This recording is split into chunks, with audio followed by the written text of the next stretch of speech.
ubundi hari amabanga mwahishwe menshi ku kurimbuka k'umujyi wa Yeriko.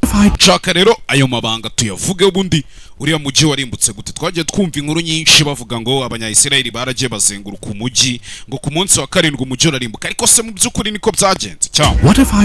Ese ndamutse nkubwiye ko igisirikare cy'abanyayisiraheli cyagize gutya kigashyira hasi umujyi wa Yeriko, nta kindi kintu bakoresheje usibye urusaku, umujyi wari ufunze, n'amarembo y'umujyi afunze, byari ibintu bisanzwe nyine ukuntu umujyi wose urindwa, nk'uko wumva ngo hari imijyi ubundi ifungwa nijoro, cyangwa se bitewe na systeme z'umutekano wayo iyo mijyi ikahora ifunze iteka ryose.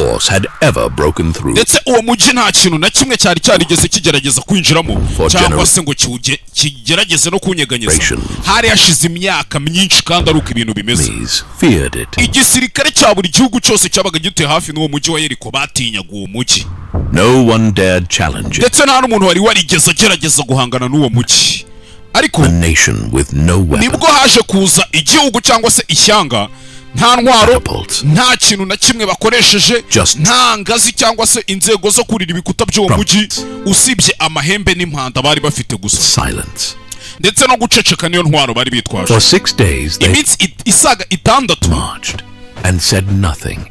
bazengurutse uwo mujyi, nta kintu na kimwe bari kuvuga. Hanyuma byeze ku munsi wa karindwi nibwo habaye ikintu cyazengereje ndetse gishyira hasi uwo mujyi, cyatunguye isi yose.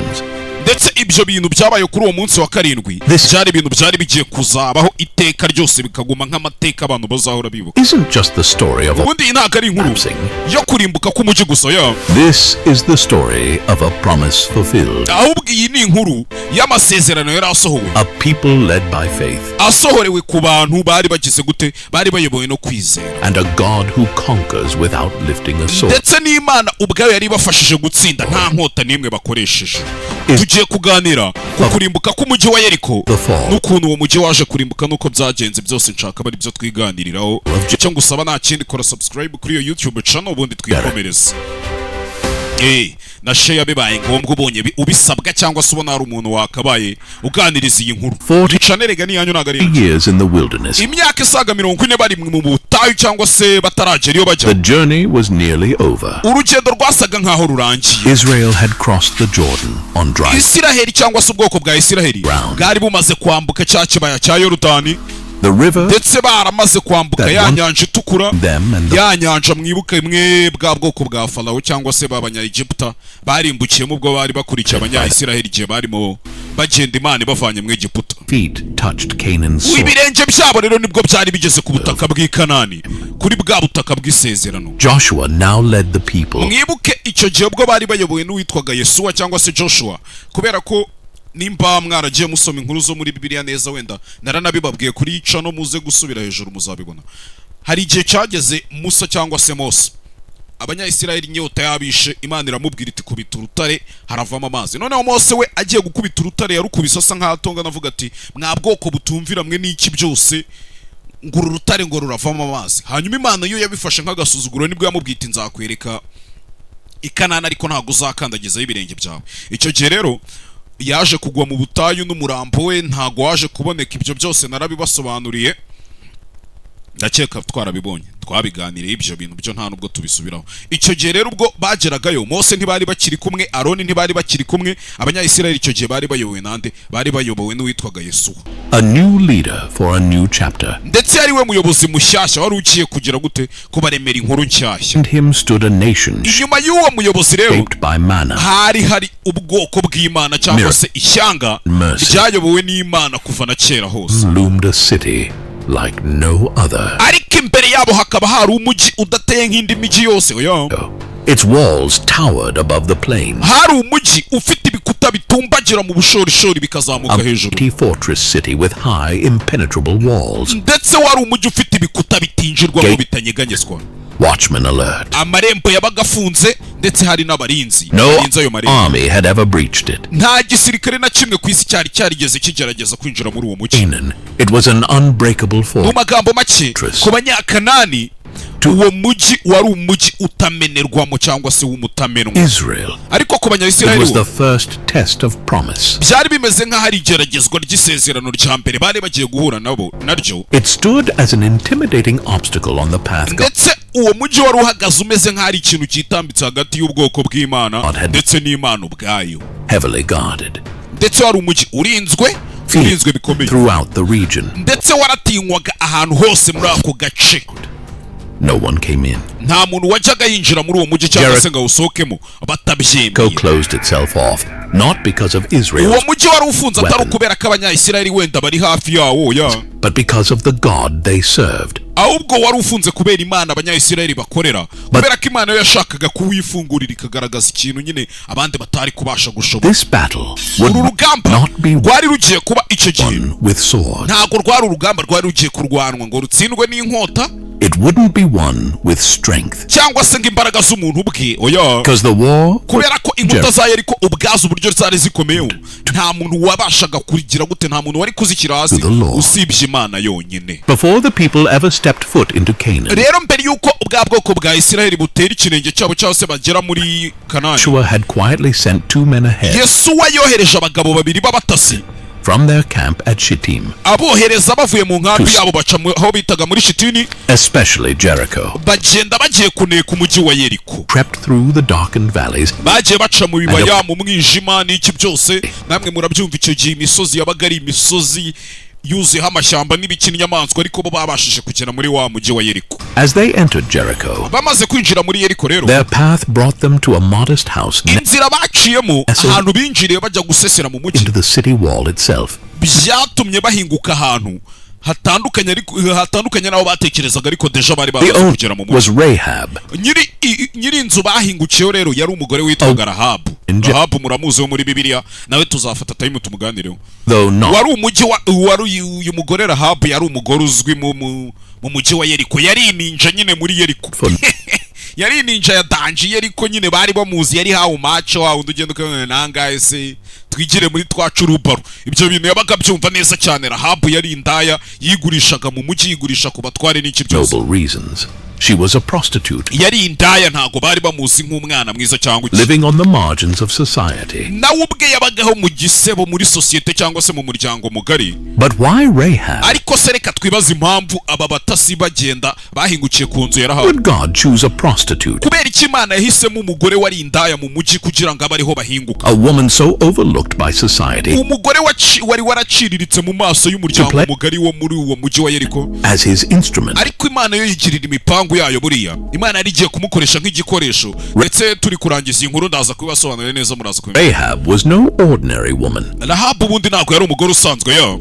Though her profession placed akazi ke yakoraga nakababwiye, outside, yari umugore, yari ininja, had yari icuruzaga, yari indaya nyine yishyurwa igura. heard the stories, ariko nanone akaba yaragiye yumva inkuru z'Imana. who split the Red Sea, yari yaragiye kuyumva inkuru z'Imana yagabanyije inyanja mo kabiri. the manna from Imana yagaburiye ubwoko bwayo bwa Isiraheli, ikabahereza mana ubwo bari mu butayu, barabuze ukuntu bahava, barabuze icyo heaven, kurya. and who conquered mighty kings like Sihon and Og. Imana yari yaragize gutera afashije ubwoko bwayo kugenda batsinda intambara zigiye zikomeye. Was stirred with awe umutima wa Rahabu nyine wasaga nk'umenekeye iyo Mana, ariko atayizi, atayifiteho amakuru and ahagije. reverence.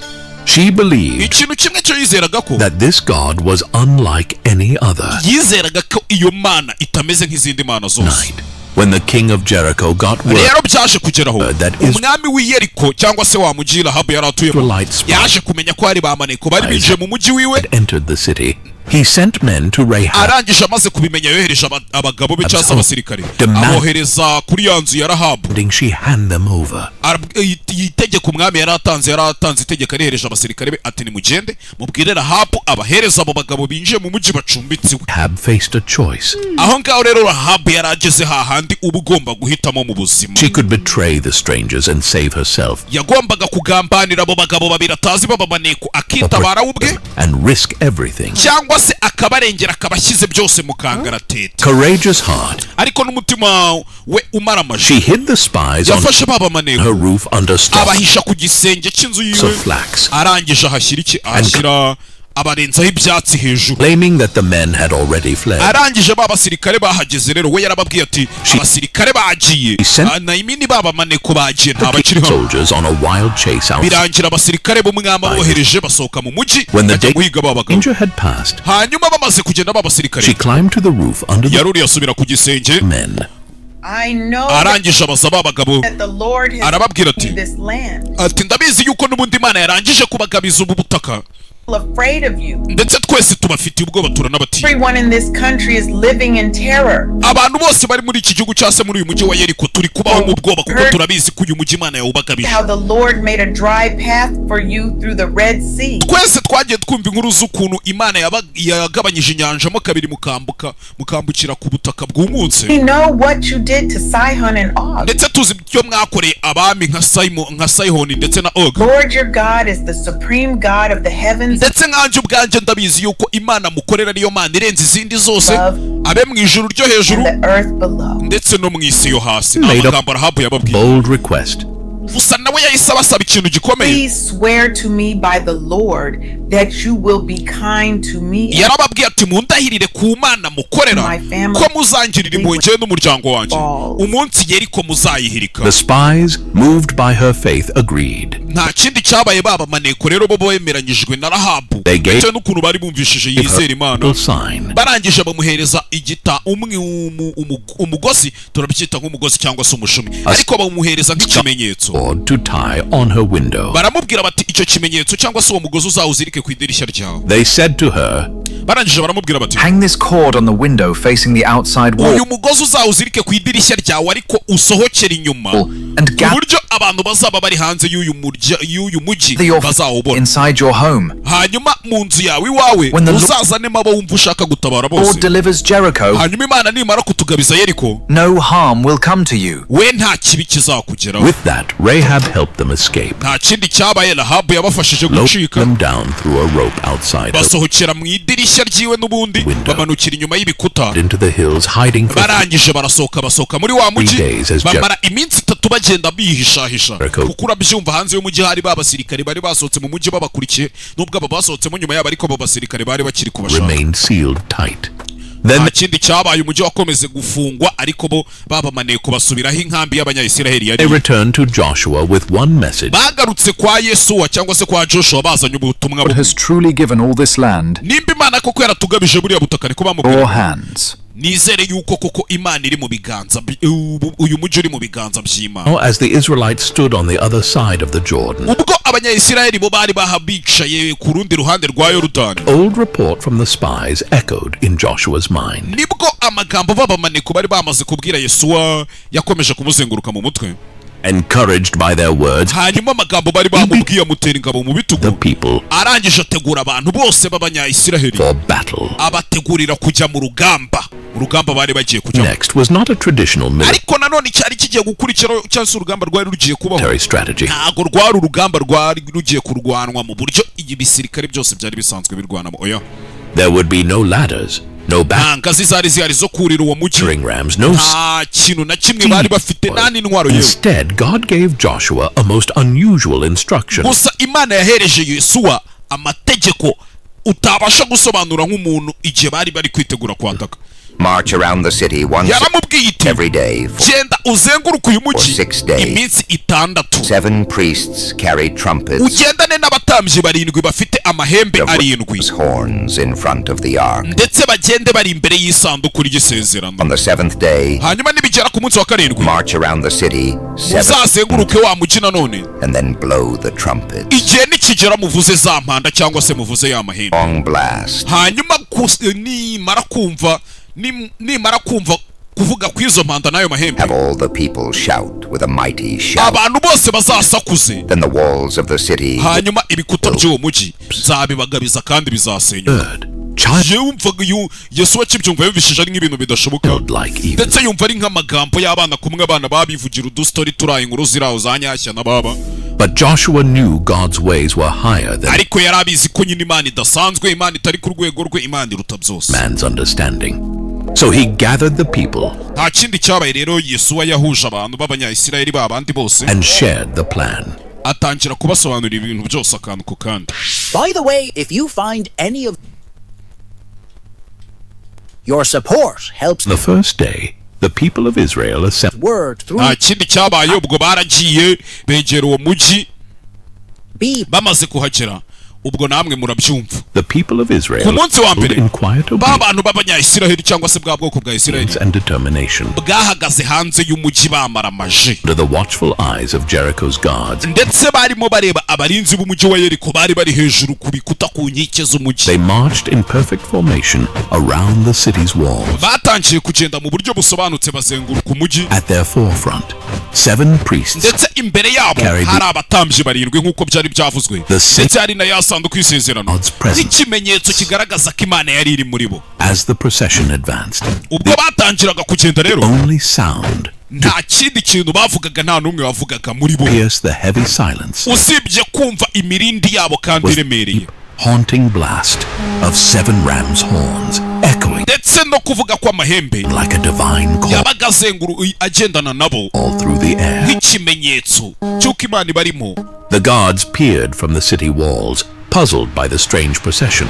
Hanyuma babarinzi b'umugi noneho byatangiye kubacanga, babona abantu bazenguruka umugi wabo, nta kintu bakora, nta ntwaro, nta ngabo, ntaki usibye amahembe no kuzenguruka gusa, wenda n'isanduku y'isezerano. The second and third days, the soldiers Umunsi wa kabiri n'umunsi wa gatatu, on the walls began to sneer and abasirikare bari barinze umugi wa Yeriko bari mu nkike hejuru batangiye kujya babareba bakabaseka, kagase aba bari bacomye ibikiba n'ibiki baba banyweye. ritual.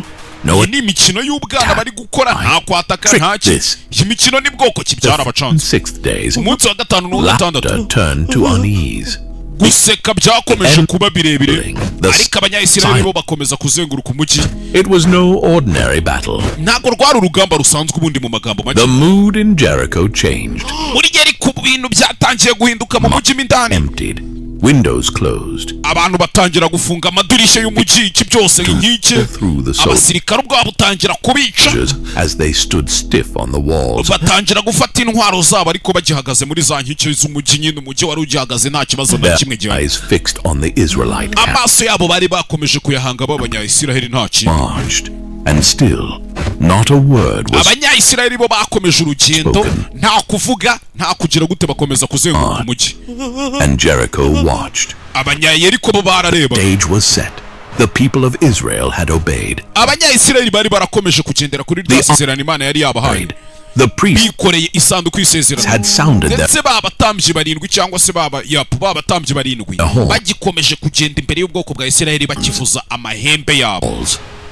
The walls waited. Ibikuta by'uwo mugi byarategereje. As the first light of dawn mu gitondo cya kare rero ku munsi wa karindwi, crept over the horizon, the izuba rikirasa, camp of Israel stirred with nibwo abari bari mu nkamba abanyayisiraheli bari bacumbitsemo purpose.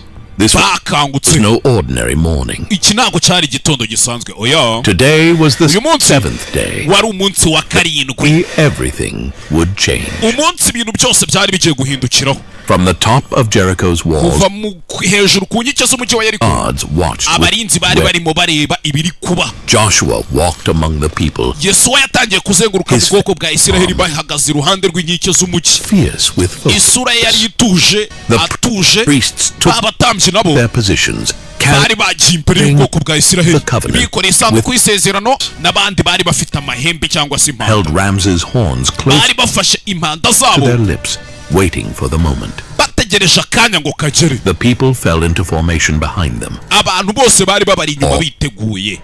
The command was clear. Itegeko ryari risobanutse, Imana yari yarabahaye. March. Imana yari yarababwiye ngo ku munsi wa karindwi muzazenguruka umugi, They did. kandi barabikoze kuri uwo munsi koko. Once, Bazengurutse umugi inshuro ya mbere, twice, iya kabiri, 3 times, inshuro eshatu, 4, inshuro enye zirashira, inshuro eshanu zirashira, 6. inshuro esheshatu. From the walls, Jericho's watchmen no longer mocked. Noneho aho byari bigeze, babarinzi barindaga umugi wa Yeriko ntabwo bari bakiri kumwaza ubwoko bwa They Isiraheli, frozen ahubwo nabo byari byabacanze, and terrified. ubwoba bwabishe. Then came the 7th lap. Nibwo abanyayisiraheli bazengurutse inshuro ya karindwi, Raised their horns. hanyuma nta kindi cyabaye, babatambyi barindwi bazamuye amahembe yabo hejuru, A thunderous blast. barangije bavuza amahembe yabo. The signal. Joshua turned to the people. byari bimeze nk'aho ari ikimenyetso. His Yesu arangije arahindukira areba ubwoko bw'Imana cyangwa se b'Abanyayisirayeli. The echoes of the horns. Shout! For the arangije aravuga ati Lord musakuze has given you the city. kubera ko Imana yabagabije uyu mujyi. Moment. Ako kanya They did. barasakuje. Thousands of Israelite voices came out, amajwi yaturukaga mu Banyayisirayeli ibihumbi n'ibihumbi. unlike anything the city had ever heard. byari biteye ubwoba kurusha ikintu cyose babandi bari mu mujyi wa Yeriko bigeze kumva. Full of faith, barasakuje fuel, ndetse buzuye kwizera. and fire. The earth seemed to tremble beneath isi noneho yabaye nk'aho ibumvishije, the sound itangira gutitira, the air like a storm. ndetse amajwi yabo atangira kuzenguruka mu kirere nk'isata ry'umuyaga, storm. And then ako kanya it happened. byarabaye, it happened. A groan, a rumble, habaye gutigita, a crack. haba gushwanyagurika. The ground beneath Jericho shook. ubutaka bwose umujyi wa Yeriko wari wubatseho bwarashegeye. dore za nkuta za Yeriko zatangiye kurimbagurika, zatangiye guhananuka, Though pressed by the weight of the heavens. ndetse byari bimeze nk'aho izo nkuta ziri kurimburwa n'ikintu utabasha gusobanura ubwacyo. Towers crumbled into heaps. ya minara y'abarinzi b'umujyi yatangiye kuritakurika. City. In seconds, mu Jericho's kanya nk'ako guhuka unbreakable defense wa mujyi wa Yeriko, umwe utari ugize ikintu na kimwe kiwuteye and ubwoba, rubble. wararimbutse. Israel's warriors rushed in. nta kindi cyabaye, indwanyi za Isirayeli zahise zinjira mu mujyi ukimara kurimbagurika. amarembo amaze kuriduka ibintu byose bahise birukanka binjira mu mujyi. ariko muri uwo mujyi Section of the wall hari akantu kamwe kasigaye gahagaze, remained intact. nta kintu na kimwe The cyakabayeho. home of Rahab. yanzu Rahabu, umwe watabaye ba batasi cyangwa se za maneko zagize gute zaje mu mujyi kuneka, yabagamo. Family, her parents, azengurutswe n'umuryango we ndetse n'ababyeyi be even n'abo bavaga distant relatives. ndetse na bene She wabo bo hafi held her breath. She had we yari ari aho ngaho, obeyed, kandi ibintu byose byari bimeze neza muri iyo nzu, nta kibazo cyari gihari. believed, we icyo yakoze yari yarize, and now she could only trust. rero kwizera kwe kwari kumukijije, kwari kumutabaye kuri iyo nshuro. Two figures rushed in. nibwo hinjiye abagabo babiri mu nzu yiwe. It was them. bari bo Same spies. ba bagabo she babiri, had hidden up bamwe yatabaye on her roof akabahisha ku gisenge cy'inzu ye. top. Now bari abo they ngabo had come to keep their word. bari baje kwa Rahabu ngo barinde isezerano They bamuhaye. called, "Come quickly!" baramuhamagaye baramubwira bati banguka They tugende. had sworn. The spies led Nk'uko bari baramurahiriye, and her family out of the baramufashe we city. n'umuryango we The bamusohora muri uwo mujyi, was complete. kubera ko umujyi wari warimbutse birangiye, The family- nawe isezerano bamuhaye bari They baryo. were brought outside the camp of bamujyanye mu nkambi y'Abanyayisirayeli yari iri hanze y'uwo mujyi. Israel. But her story babanza kujya kumukiza ibyaha, yari umuntu w'umunyabyaha utagendana n'ubwoko bw'Imana. mwibuke yari ninja, yari maraya. didn't. gusa ntabwo byarangirira inkuru ya Rahabu. nababwiye ngo tuzafata umwanya nawe tuyiganiraho, ariko reka mbacire mu mayange. She wasn't just spared. ubundi Rahabu ntabwo yababariye uwo munsi ngo ibyaha bye gusa, cyangwa se ngo atabarwa areke kurimbukana n'abanya Yeriko. She was welcomed. yari ameze nk'uhawe ikaze mu bwoko bw'Imana, People of God. ndetse azanywe mu bantu b'Imana. No longer defined ahashize yiwe kuko yari indaya se cyangwa se yari maraya, ntabwo hari hagisobanuye ubuzima of bwe. the city was burned, umujyi wose wo wari warimbutse, except for the ibintu byose byahiye silver, usibye ibiceri by'amasiliva, zahabu and cyangwa se n'ibindi bintu byose by'agaciro Not for the byari bisigaye ngo Lord. bizagire gute, bizatambwe mu maso y'Imana. nyine Abanyayisirayeli bazabitambe kuko umujyi bari bawigaruriye.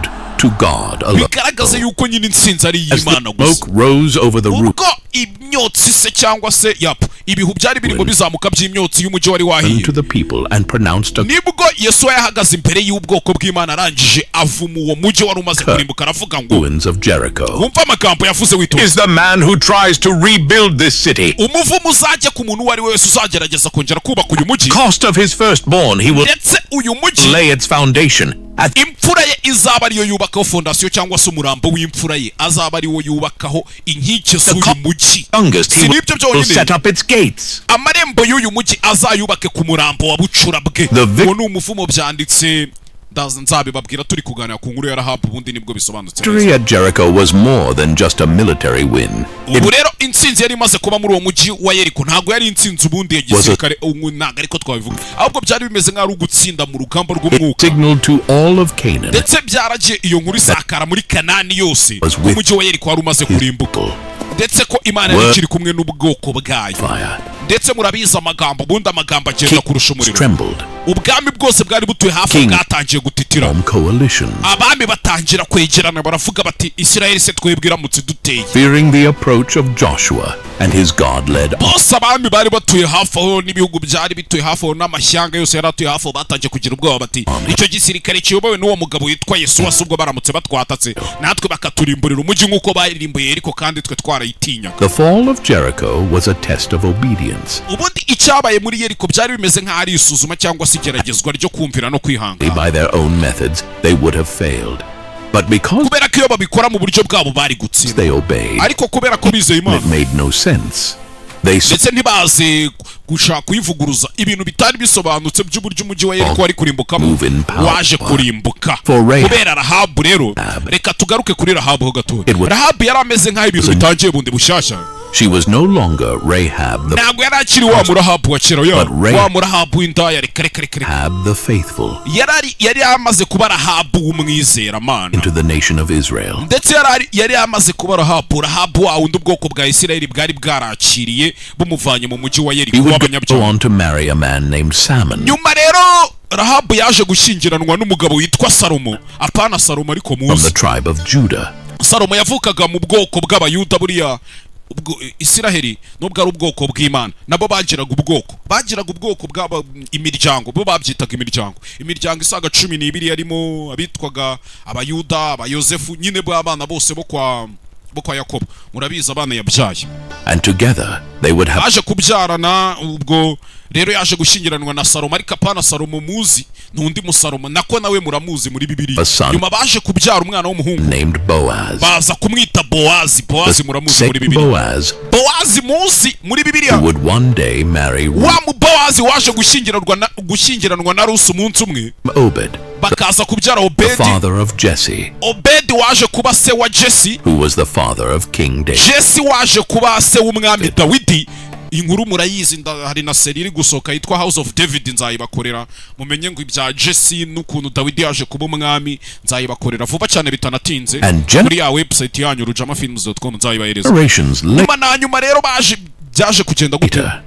Nibyo byaje kugenda bakomeza babyara uruhererekane, ariho Yesu Kristo yaje kuvukira muri uwo muryango.